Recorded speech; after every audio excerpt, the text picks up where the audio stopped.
Assalamualaikum warahmatullahi wabarakatuh. Nama saya Ita Purnamasari dari kelas B24. Di sini saya akan mempresentasikan yaitu sistem kesenian di Cirebon 3.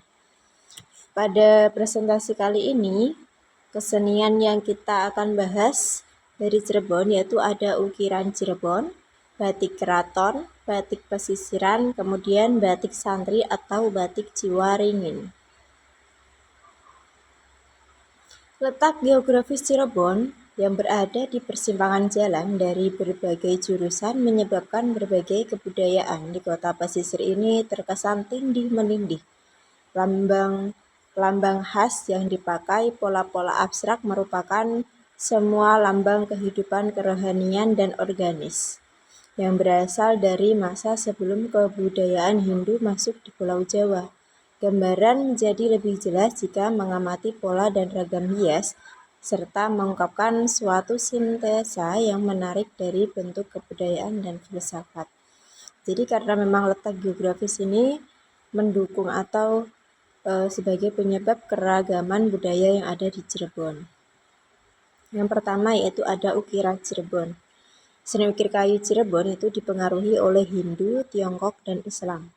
Seni ukir tersebut dapat dilihat di Keraton Kasepuhan dan Keraton Kanoman. Motif ukir Cirebon mempunyai keunikan sendiri karena motif ini merupakan kombinasi dari motif tumbuhan, awan, dan batu karang.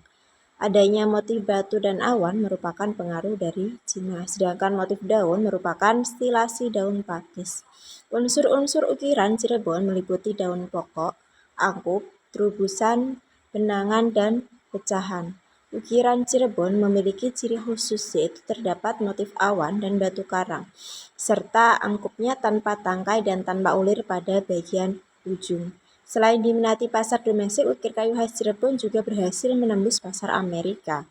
Setidaknya ada 5-10 ukiran setiap bulannya itu bisa berhasil dikirim ke Amerika.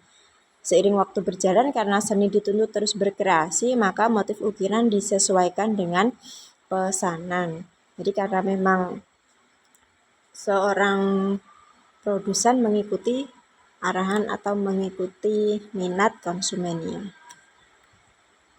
Yang kedua itu ada batik keraton. Batik keraton Cirebon itu memiliki sejarah yang panjang, yaitu ketika pelabuhan Muara Jati Cirebon menjadi tempat persinggahan pedagang Tiongkok, Arab, Persia, dan Hindu. Batik keraton ini sendiri yaitu memiliki ciri khas berupa pola yang baku, bermakna religius, dan memiliki nilai simbolis. Batik keraton Cirebon memiliki beberapa motif yang terkenal, yaitu diantaranya ada Singapayang, Megamendung, Paksi, Nagaliman, Bintulu, Dalung, dan lain-lain. Batik keraton Cirebon memiliki beberapa ciri.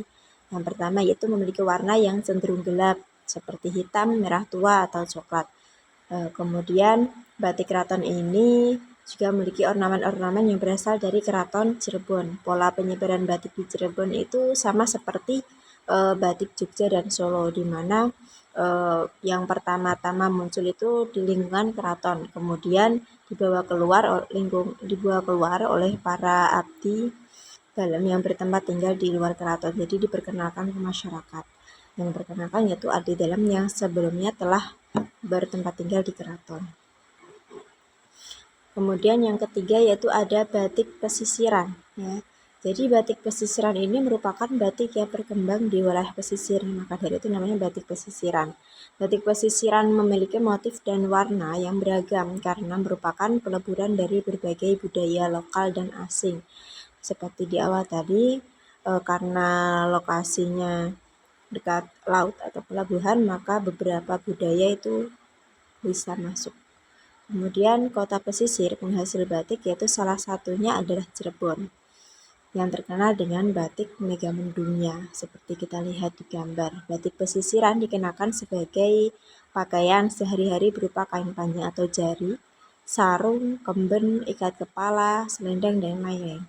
Kain batik ini itu dikenakan oleh berbagai lapisan masyarakat, mulai dari bangsawan hingga pedagang. Batik pesisir Cirebon itu memiliki ciri khas didominasi warna-warna dasar dan cerah. Kalau tadi batik keraton itu warna gelap, kalau batik pesisir itu warna cerah.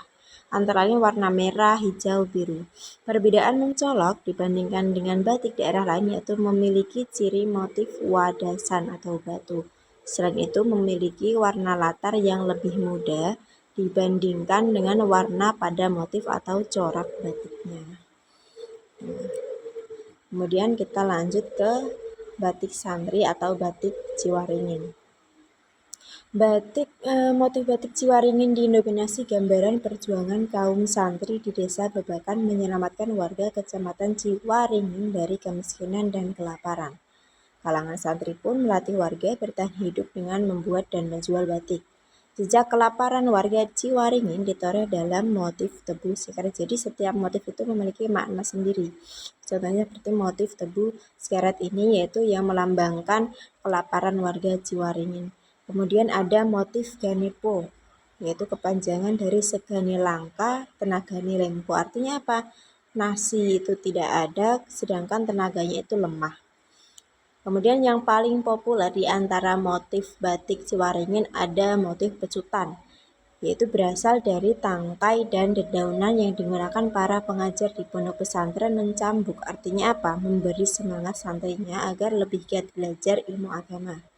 Motif batik lainnya yang menggambarkan rekam jejak kaum santri ya selain yang disebutkan tadi yaitu ada pring sedapur dan laseman.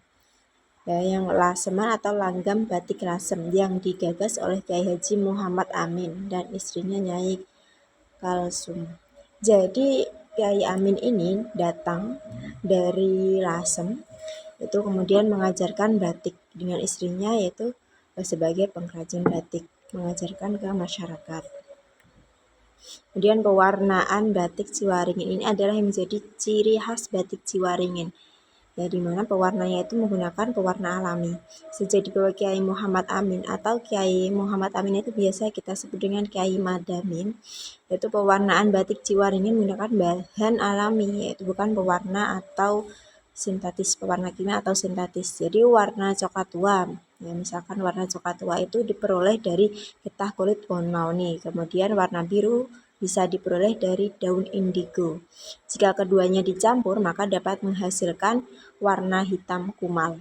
Kemudian warna coklat cerah yaitu bisa dari kulit jengkol, kemudian warna krem dari getah kulit pohon mangga, sedangkan warna abu kehijauan berasal dari kulit rambutan atau serabut kelapa. Selain warna-warna tersebut, masih ada beberapa warna lain yang bisa didapatkan dari kulit kayu, daun, serta buah. Nah, tetapi pada tahun 70-an ini pewarna sintetis dari India dan Cina membanjiri industri rumahan batik di Ciwaringin sehingga kehilangan keistimewaannya dan surut di tengah persaingan dengan sentra batik lain. Jadi memang tahun itu yaitu masuknya warna ke luar itu ada produk dari Cina dan India di mana pewarna ini sehingga batik yang tadinya jadi dari pewarna alami kemudian berganti beberapa masyarakat menggunakan pewarna atau produk sintetis sehingga keistimewaannya pun berkurang. Maka puncaknya itu pada tahun 90-an ketika 1997 Indonesia mengalami krisis moneter. Sehingga karena batik ini menurun ya, minatnya menurun karena memang kehilangan keistimewaannya tadi, warga mulai berbondong-bondong menjadi pekerja migran di Timur Tengah. Jadi warganya bagaimana cara menghasilkan uang karena memang tadi mata pencahariannya sedikit berkurang penghasilannya. Kemudian pada tahun 2012 industri batik Ciwaringin kembali diminati oleh masyarakat. Karena memang pada tahun itu Indonesia sudah lebih maju di mana informasi tidak hanya didapatkan dari radio ataupun televisi tetapi juga melalui media internet dan lain-lain sehingga lebih bisa dikenalkan kepada masyarakat. Kesimpulannya yaitu berbagai kebudayaan Cirebon selain memiliki makna sejarah tinggi namun juga memiliki nilai ekonomi yang tentunya membantu masyarakat dalam meningkatkan kesejahteraan.